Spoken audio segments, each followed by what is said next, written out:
A graça e a paz do Senhor, pastor Luiz Roberto, de volta ao nosso estudo sobre montagem de sermões. Nós vamos agora se ater um pouco em relação à introdução. Nós já falamos alguma coisa em relação a isso na aula anterior, mas vamos nos prender um pouquinho mais nesse ponto que parece que às vezes não é muito relevante, mas a gente deve levar muito em consideração isso, porque tem algumas coisas que se faz importante para a gente falar sobre uma introdução de uma pregação, ok? Então nós vamos falar sobre isso agora. Nós falamos já que a introdução é a última coisa a ser feita num sermão, tá? Você monta todo o sermão, né? E aí, depois de o sermão todo montado, você, em cima dessa montagem do sermão, você vai fazer um apanhado geral, e aí você vai começar a criar a sua introdução, tá?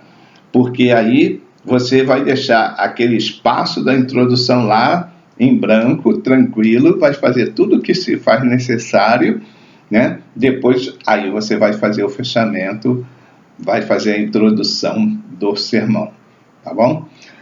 Então, vamos lá. Sendo essa a última parte do sermão, gravem bem isso, tá? O que significa uma introdução no sermão? A introdução no sermão, ela é uma ponte de ligação entre o pregador e o auditório, tá bom? Então você tem todo um sermão preparado, né? Um sermão pode ser qualquer tipo de sermão, tá? Temático, né? Pode ser textual ou expositivo. Você vai ter uma introdução, tá bom? Então, você tendo essa introdução, você deve ter uma preocupação que essa introdução seja uma ponte, um elo de ligação entre você e o auditório que está te ouvindo, tá bom? A introdução, ela é muito importante. Bom, deve e serve como preparação para o auditório, né? A introdução, ela vai preparar o ambiente, ela vai preparar as emoções, o psicológico, as atenções das pessoas, tá? Para receber um conteúdo maior, tá bom? Então, é tipo assim, alguns chamam de chamariz, outros chamam de petisco, né? Às vezes você tem degustação. Vou usar esse termo melhor, degustação, tá? A introdução, ela precisa ser uma degustação da pregação. É melhor, tá? Eu acho que fica mais bacana a degustação, tá? Por quê?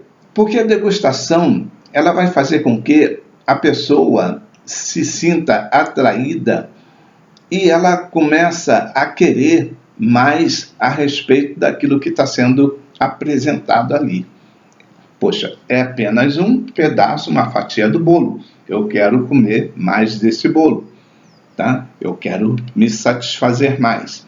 Então, a pessoa se prepara para receber isso e aí ela fica com aquela ansiedade, aquela sede, aquela fome de mais. Quero mais, certo? Então, a introdução serve como preparação do auditório, tá? A introdução, ela também deve mostrar, no seu momento, o propósito do sermão, ok? Mostrar o propósito não é já falar todo o propósito, lembra que é uma degustação, tá certo? Mas ela vai trazer para o público, para o auditório, algo que está inserido ali que vai ser importante. Outra coisa também, essa introdução ela não pode ser muito demorada. Ela tem que levar o tempo necessário para que ela seja breve, mas objetiva, que alcance o seu objetivo. Qual é o objetivo? De aguçar a mente das pessoas para receber aquilo que elas estão esperando, tá bom? A introdução, ela deve ser interessante, porque ela é um atrativo. Então, como um atrativo, ela precisa ser interessante. As pessoas têm que demonstrar interesse já a partir da introdução naquilo que vai ser falado, tá bom? Então, ela tem que ser atrativa. Outra coisa também, a introdução ela precisa ser apropriada. Ela precisa estar dentro do texto, do contexto, da situação, do tema, do que vai ser falado, né? Ela precisa fazer parte de tudo, né? Não faça uma introdução e na hora, lembrei, agora eu vou falar disso aqui, tal. Não faça isso, porque de repente vai causar um dano na sua introdução, entendeu? A sua introdução ela já tem que estar elaborada para ser transmitida. Não acrescente nada na hora. Ok? Isso é muito importante, porque muitas pessoas, às vezes, elas se perdem na introdução, toda a pregação é perdida por causa de uma introdução, porque a pessoa se empolga na introdução. Então a introdução, ela não é demorada, ela é breve e objetiva, ok? Aí vamos buscar algumas fontes para que nós possamos fazer essa introdução. Qual a fonte principal que eu tenho para essa introdução? Logicamente, é o texto bíblico, né? Então, o texto bíblico, ele é a fonte principal da minha introdução. E o contexto desse texto bíblico também faz parte da minha introdução. Outra coisa que eu posso usar na minha introdução são ilustrações. Eu posso fazer algumas ilustrações, né, dentro da minha introdução, também que não venha trazer uma atenção central para isso, mas que ela apenas faz parte da minha introdução. Bem? Eu também posso usar na minha introdução fatos e eventos atuais, tá? Então, eu posso usar a guerra da Europa que está acontecendo, a guerra no Oriente Médio, ou a guerra do Vietnã, tantos anos atrás, ou também posso usar quando Billy Graham veio pregar no Maracanã e tal, sabe? São fatos e eventos atuais, cotidianos, alguns passados, mais passados próximos, tá entendendo? Para a gente fazer comparação. Porque às vezes não podemos fazer comparação com fatos que as pessoas não conhecem, que elas não vão lembrar. É interessante fazer isso com fatos e eventos atuais, que está na cabeça das pessoas, que está acontecendo, né? Aconteceu lá o vulcão, teve uma erupção e tal, fato atual. Então, nós vamos usar esses fatos. A partir disso, agora, nós vamos, então, entrar no plano do sermão. A ordem apropriada nas divisões do sermão. Pontos e subpontos em ordem e lógica, tá? Então, nós vamos pegar os pontos principais. Dentro dos pontos principais, fazer explanações desses pontos principais. Pode ser subpontos de 1 a 2 ou 3 no máximo, tá? Para desenvolver cada ponto. Então, vou pegar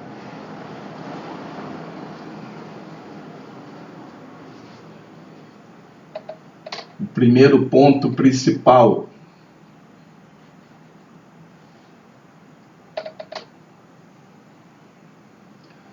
Chamada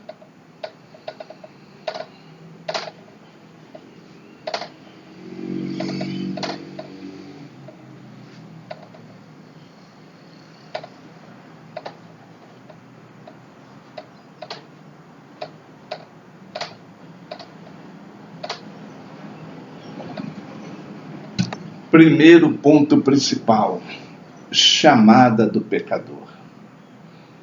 Então, eu vou desenvolver isso aqui, ó. Chamada do pecador. Chamada do pecador para deixar o pecado. Chamada do pecador para vir para Jesus, né? Então, eu vou desenvolver isso. Aí eu vou ter o subponto. Se eu usei 1, eu vou usar a letra aqui, A.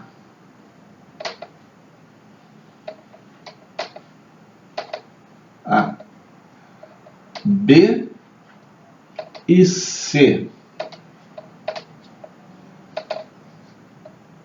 Primeiro subponto, segundo subponto, terceiro subponto. Então, subponto A, subponto B, subponto C.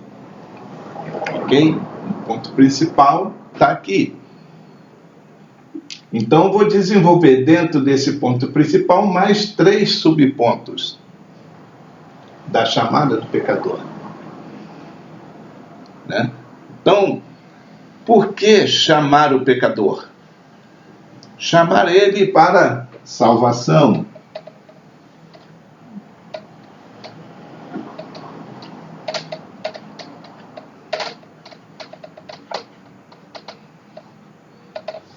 Chamar ele para fazer parte do quê? Da igreja, do corpo de Cristo.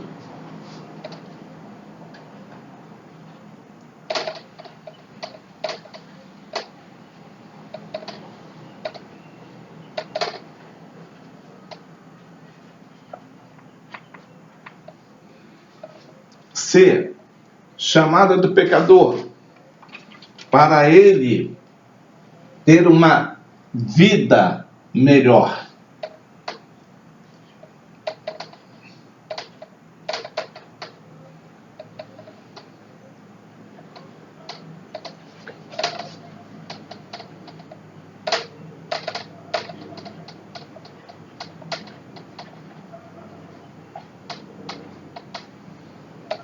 Abundante. Então vamos lá.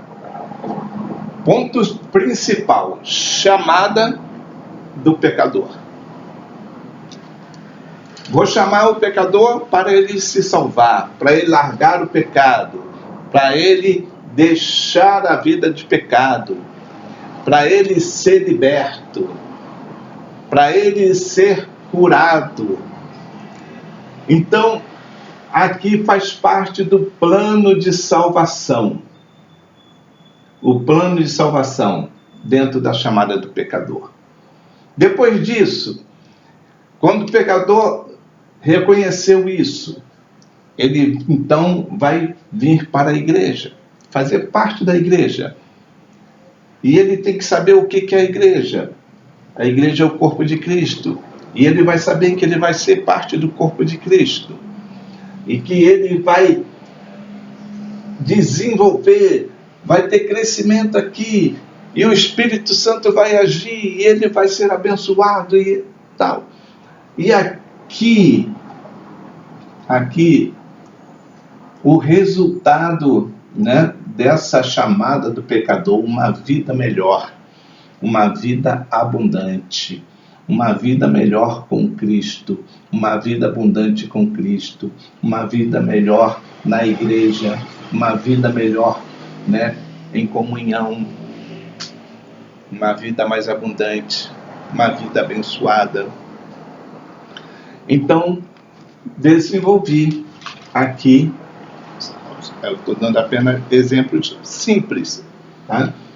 Para vocês terem uma ideia, né? Aqui vocês podem colocar outros pontos principais e desenvolver os subpontos desse ponto principal. É para você ter uma ideia de como fazer isso, entendeu? Então, é assim que se faz a ordem apropriada nas divisões de sermões, pontos e subpontos, em ordem lógica. Então, aqui primeiro a chamada para a salvação, a chamada para a igreja, a chamada para uma vida melhor. Certo? É uma sequência objetiva que vai trazendo crescimento para a vida da pessoa. Os pontos principais, eles podem ser divididos em 3 subpontos para explanação dentro da sua lógica. Isso que nós vimos aí. As divisões devem obedecer uma ordem ascendente e evolutiva para o ápice do sermão.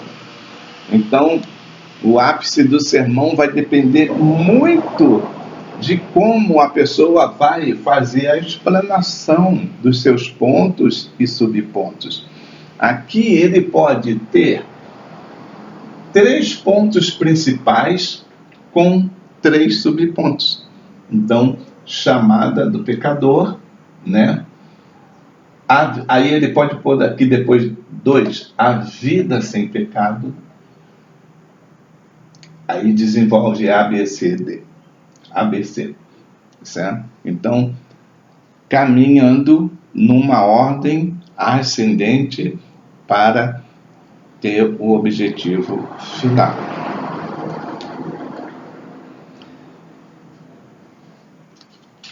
Dentro dessa chamada do pecador, passando para o item 2, aqui,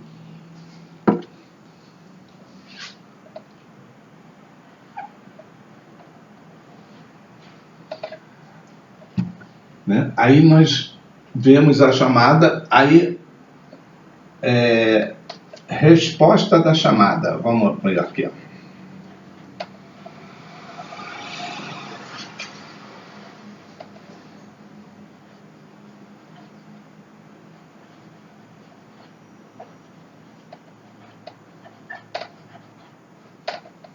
Aí vem A, B, C. Certo? Então, vamos lá. Ele falou primeiro aqui, agora está passando para o 2. Só que entre o 1 e o 2 tem uma coisa aqui que precisa ser notada nesse espaço. Nesse espaço. O que acontece aqui? A pessoa falou aqui, agora ela vai falar aqui. Dentro dessa saída daqui para a entrada daqui, existe uma ponte. Uma ponte de travessia para sair de um ponto principal para outro ponto principal, que a gente chama de transição de locução. Certo?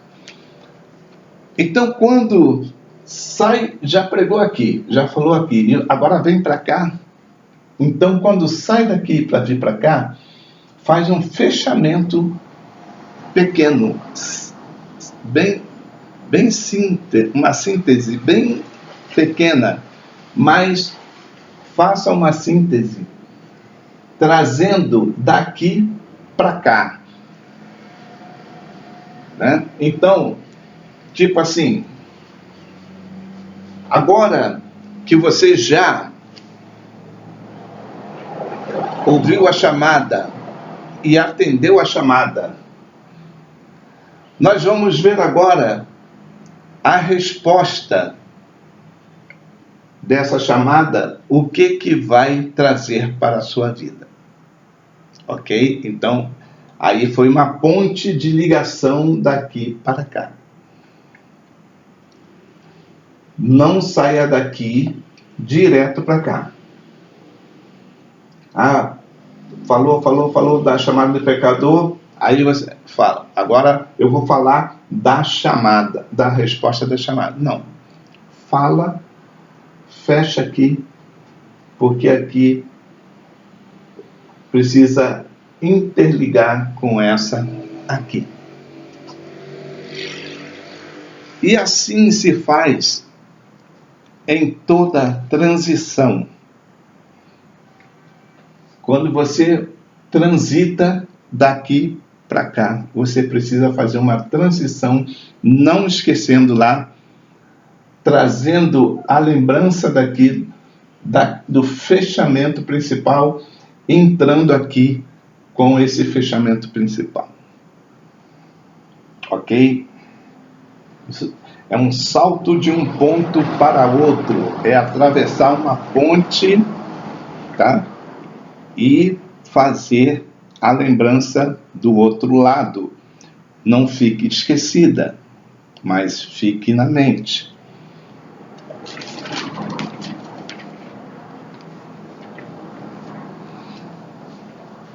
Assim, nós vamos agora ver a conclusão do sermão. Como preparar uma boa conclusão? Nós preparamos uma boa conclusão recapitulando aquilo que foi falado. Já toda a pregação feita, encerrou a pregação, então nós vamos fazer a conclusão dessa pregação, o fechamento dessa pregação.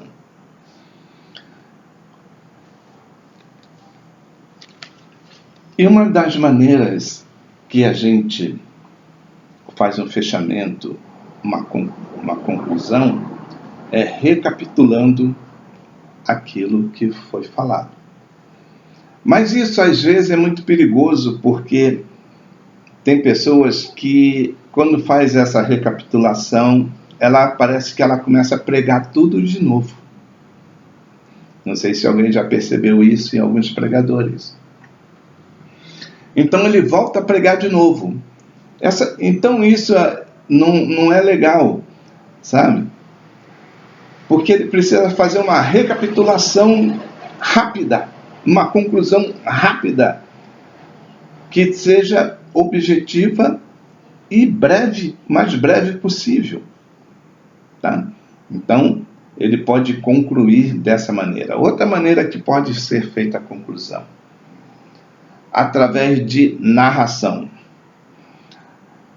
A narração de um fato que ele venha trazer uma aplicação, tá bom? Em relação àquilo que foi pregado. Então, essa narração vai narrar algum fato, alguma coisa que é evidente, né? E vai trazer algo que sirva para aplicar sobre o que foi falado, o que foi pregado.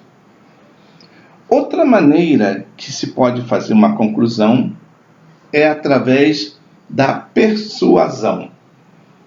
A persuasão, ela deve levar o ouvinte à reflexão e tomada de atitude. Tá? É uma coisa persuasiva, não é uma coisa maliciosa, é uma persuasão técnica, tá? Para desenvolver aquilo que foi falado, que foi pregado, que foi ensinado, né? Então, a pessoa ela vai usar de uma persuasão, né? Para trazer a reflexão daquilo que foi falado também para uma tomada de atitude. Outra maneira que pode ser feita a conclusão é através de um convite. Então, dentro dessa parte, se faz um convite. Dentro do propósito que foi falado, que foi pregado, faz um convite específico da pregação para o resultado que precisa ser aplicado nos seus ouvintes. Então, essa é a conclusão do sermão. No momento, nós vamos ficar por aqui. No próximo vídeo, nós vamos dar continuidade aos sermões que nós vamos apresentar. Obrigado pela atenção. Deus abençoe a todos.